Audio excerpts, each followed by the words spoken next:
Look, Dexter, the system doesn't always work. Our story begins years before the Bay Harbor butcher ever terrorized Miami. We rewind to a fateful night in 2000 at Miami Central Hospital. In a sterile hallway under flickering fluorescent lights, Captain Tom Matthews paces anxiously. His closest friend, Detective Harry Morgan, lies dying in a nearby room. Harry has summoned him for a final, urgent conversation. Harry: "Tom, I've made mistakes. About Dexter." Matthews: "Dexter? Harry, what are you saying?" Harry's voice trembles. He grips Matthews' hand with surprising strength. He confesses that Dexter has urges, a darkness born from seeing his mother dismembered in a shipping container when he was just a child. Harry admits he guided Dexter to channel these urges toward those who deserve it, but he stops short of calling his son a killer. Matthews, however, is a seasoned cop. He understands the implication.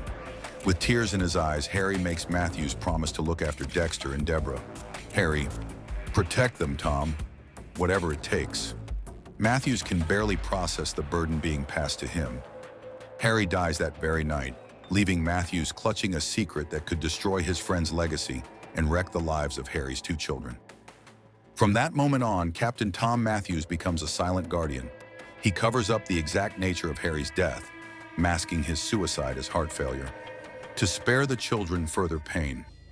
In the years to come, he watches over Dexter Morgan, the quiet, brilliant blood spatter analyst who has grown into a man with a far darker calling than anyone realizes. In this alternate history, everything changes for Matthews. He's no longer just the politically savvy boss. He is torn between duty and personal loyalty. Harry's dying wish binds him to Dexter's protection, no matter what that entails. The Bay Harbor butcher cover-up fast forward to the events that shake Miami. Season 2's Bay Harbor butcher case. Bodies of criminals are surfacing, dismembered and dumped in the ocean. By day, Dexter joins his colleagues to investigate this new serial killer, expertly analyzing evidence that he himself planted. And in the background, Captain Matthews watches Dexter with quiet intensity. Late one evening, Matthews stands by his office window, gazing out at a darkened parking lot. Only Dexter's car remains, which is typical. Dexter often stays to finish blood evidence analysis, but on this night, Matthews saw him leave hours earlier. Where did he go? A knot of worry forms in Matthews' gut as he recalls a string of cases where dangerous offenders vanished under dubious circumstances. Officially, these are chalked up to criminals going on the run or gang retaliation, but Matthews suspects otherwise. Many such cases, he notes, cross Dexter's desk. Matthews: "Harry, what did you unleash?" Suddenly, Special Agent Frank Lundy from the FBI strides in, wanting local cooperation. Lundy speaks about a key find, a box of blood slides, each with a victim sample, apparently the butcher's morbid trophies. Lundy: "We'll need these processed by our FBI lab. Standard procedure." Matthews instantly recognizes those slides as Dexter's signature. He has seen Dexter with similar slides in the past. Seizing the moment, Matthews smoothly suggests that Miami Metro's own blood spatter analyst handle the slides first. Lundy, not knowing any better, agrees. This is Matthews quietly obstructing justice. By keeping the blood slides under Dexter's control, he ensures Dexter can tamper or even dispose of anything incriminating.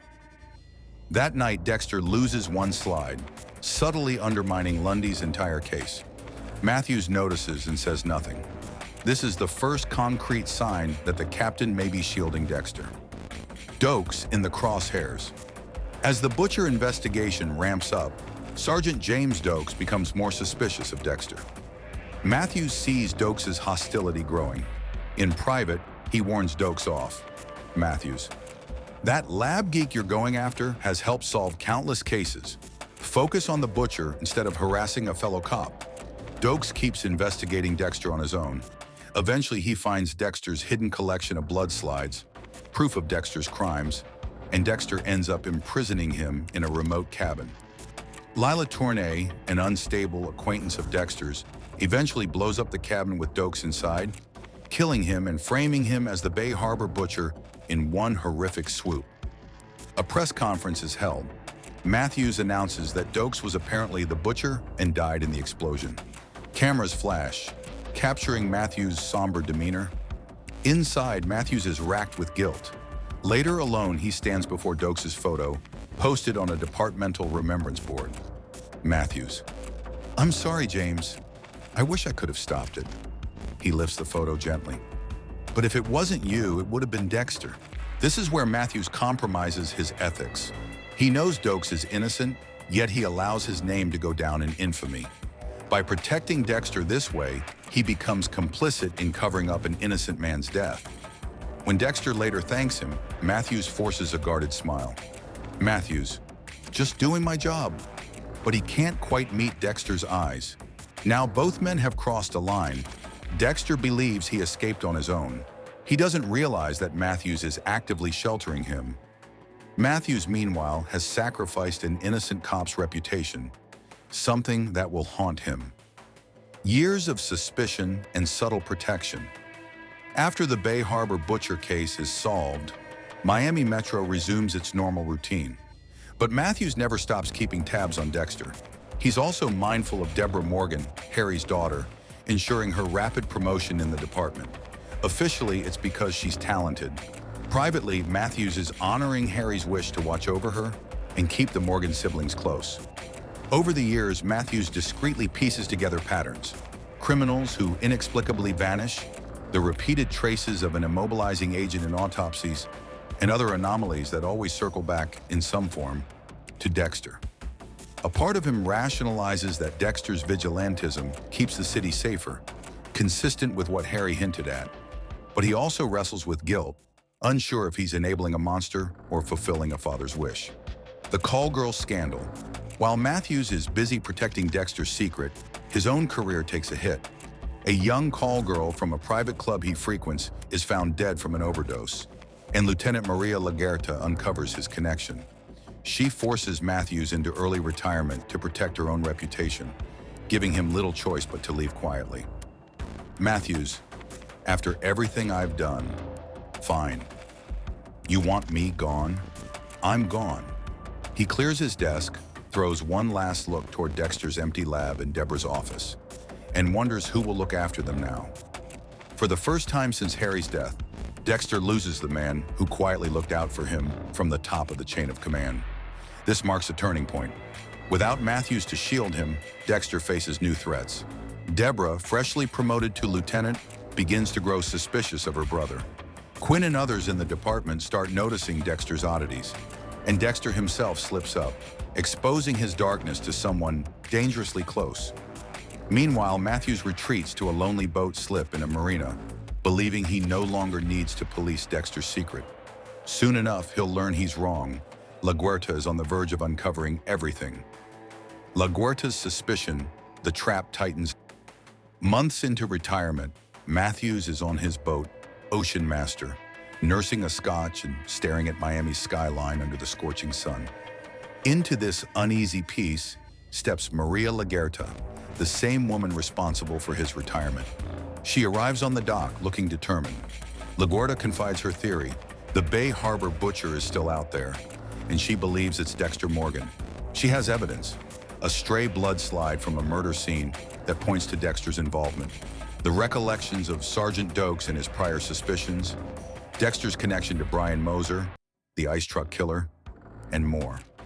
As she lays out details, Matthews realizes with growing horror that she's incredibly close to the truth. At first, he scoffs. Matthews: "Maria, we both had more than enough proof against Doakes. Why drag this up again?" But she keeps piling on facts. Dexter's mother was murdered by men like Santos Jimenez, who also owned the cabin where Doakes died. Dexter was the last to see certain criminals alive. Even the timing of certain murders lines up suspiciously with cases Dexter handled. Cornered, Matthews realizes Laguerta won't stop. If he refuses to help, she might pursue Dexter on her own and succeed. So he proposes a deal. He'll assist her if she reinstates him. Desperate, she agrees. In reality, Matthews plans to guide her investigation, just enough to keep Dexter safe. With that, Matthews walks a treacherous path. He's publicly aiding Laguerta while secretly plotting to derail her. His motivations stem from loyalty to Harry's family, fear for Deb's well-being if Dexter's exposed, and possibly a desire to get back at Laguerta. He's essentially playing a double game. Reopening the butcher case, Laguerta and Matthews begin revisiting old files and crime scenes, including the cabin that was destroyed in the explosion that killed Doakes. They uncover Jimenez's name on the lease. Laguerta grows excited, insisting this proves Doakes was framed and Dexter had motive. Jimenez was linked to the murder of Dexter's mother. Seeing Laguerta's intensity, Matthews reveals bits of Dexter's past. His adoption by Harry, the childhood trauma, even that Brian Moser was his biological brother. Matthews hates giving her so many clues, but he hopes it will reinforce Laguerta's trust in him. When she declares they need to haul Dexter in right now, Matthews convinces her to wait. Matthews: "Let me talk to the boy first. I've known him since he was barely out of diapers. He might confide in me. No need to scare him off prematurely." Laguerta agrees, feeling she's close to victory. Meanwhile, Matthews gears up for his riskiest move yet, warning Dexter directly. Matthews' boat. The warning twilight paints the sky golden pink as Dexter steps onto the dock boat. Matthews invited him under the guise of a friendly fishing trip, but Dexter senses something is off. Once aboard, they chat about mundane things. Dexter's son, how work is going, until Matthews' mask slips. Matthews: "Maria's been digging. She's convinced Doakes wasn't the butcher, that you are." Dexter's stomach twists. He forces a casual laugh, but Matthews' stare remains unyielding. Matthews: "She found a blood slide at the site of your last big case. She knows about your mother's murder. She's suspicious of your connection to Brian Moser. She's building a case, Dexter. If there's anything you haven't told me, I need to know now." Dexter realizes this is the closest Matthews has ever come to admitting he knows. For a split second, Dexter contemplates confessing outright. Instead, he denies everything, pointing back to Doakes as the real Bay Harbor butcher. Matthews doesn't fully believe him, but he nods. Matthews: "Fine, but be careful, son." Dexter leaves the boat, rattled by how much Matthews has revealed and how differently he's acting. Even so, the warning helps Dexter plan his next move, framing Doakes for the butcher killings one more time to bury the suspicion. The frame-up fallout. Using Matthews' tip that Laguerta is gunning for him, Dexter arranges to have new evidence planted, implicating Doakes yet again. A body stashed in a storage shed, an apparent kill kit with Doakes' fingerprints, and other incriminating details. When Laguerta and Matthews uncover this discovery, Laguerta can't believe it. She's certain it's planted, but can't prove Dexter set it up. Matthews feigns relief, telling her, "This is over, Maria. You promised you'd drop your investigation if there was fresh proof pointing back to Doakes. Here it is." Laguerta, furious but cornered, backs down. Later, Dexter meets Matthews at a quiet cafe. Matthews informs him that Laguerta has accepted his innocence, although in truth she's still unconvinced. Dexter thanks Matthews. "I owe you one, Captain." Matthews forces a tight smile, his own guilt gnawing at him. Matthews: "I made a promise to Harry, looking out for you. I can only hope we're doing the right thing." Inwardly, Matthews knows Laguerta was correct. He shielded a serial killer yet again, costing them a good officer's reputation and possibly more. Though Dexter is safe, Matthews fears the moral price will only grow. He wonders how many times he can repeat this pattern before something irrevocable happens. The haunting finale: confrontation and consequences. Despite Matthews' intervention, Laguerta can't ignore her instincts. She presses on in secret, orchestrating a sting, freeing Hector Estrada, the man who butchered Dexter's mother, to lure Dexter into a final showdown. Her gamble is that Dexter won't resist going after Estrada. She's correct. The shipping yard showdown. It's Christmas Eve at a deserted shipping yard. Freight containers loom under the moonlight. Dexter confronts Estrada, intent on vengeance. Laguerta bursts in, gun drawn, catching Dexter in the act. Laguerta: "Drop the knife, Dexter." "My God, it's really you." Dexter, cornered, tries to figure a way out. Before either can move, headlights cut across the scene as Debra Morgan arrives. She sees Laguerta holding Dexter at gunpoint. Laguerta orders Deb to arrest her own brother to acknowledge the truth. Deb, distraught, fires her weapon instead, striking Laguerta in the gut. Horrified at what she's done, Deb collapses, sobbing. Dexter hurriedly finishes off Estrada, who's trying to flee. They stage the scene to implicate Estrada in Laguerta's death. Sirens wail in the distance. The siblings know backup is close. Aftermath, a secret between three. Soon, flashing lights fill the yard. Officers rush in to find Laguerta dead, Estrada dead, and Deb trembling beside her brother. The official story: Laguerta was caught in Estrada's crossfire, and Deb shot Estrada in self-defense. Shocked colleagues accept this shaky narrative for now, too rattled by Laguerta's death to dig deeper. Captain Matthews arrives on scene, devastated at the news of Laguerta's murder. He sees Deb, tear-streaked and wrapped in a blanket, Dexter at her side. Instantly, he suspects the ugly truth. Laguerta wouldn't have walked into danger alone without rock-solid evidence, and Estrada's presence ties back to Dexter's mother's murder. It's far too convenient. When his eyes meet Dexter's, there's a silent acknowledgement. The secret between them has finally reached a breaking point. That night, Matthews sends Deb home, insisting she shouldn't be grilled in her fragile state. Then he calls Dexter, demanding he come by the house. "It's important," he says flatly. Matthews' home, the final confrontation. Dexter arrives at Matthews' modest living room, which is dimly lit. Framed photos line the walls. Matthews and Harry in uniform, a young Debra on her first day as a detective, an older group shot that includes Laguerta. Matthews, nursing a glass of scotch, says nothing until Dexter stands before him. Matthews, hollow. "I had forensics send me a preliminary report. It matches your story. Ballistics, everything. Deb's off the hook, officially." Dexter remains silent, waiting for the other shoe to drop. Matthews sets down his drink, turning with a flash of anger. Matthews: "How did it come to this, Dexter?" "Laguerta is dead. Someone who, despite everything, was one of our own. And I know she didn't just happen to stumble on Estrada tonight." Dexter swallows, torn between fear and remorse.